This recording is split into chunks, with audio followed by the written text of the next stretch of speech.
Ako, ikaw, tayo.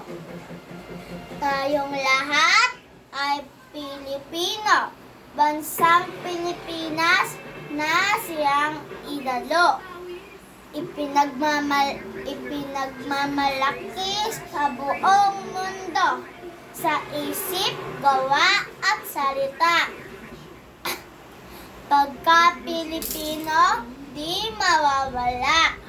Lahat ng ginagawa ay katutuwa. Bayang Pilipinas, na iyong mutya.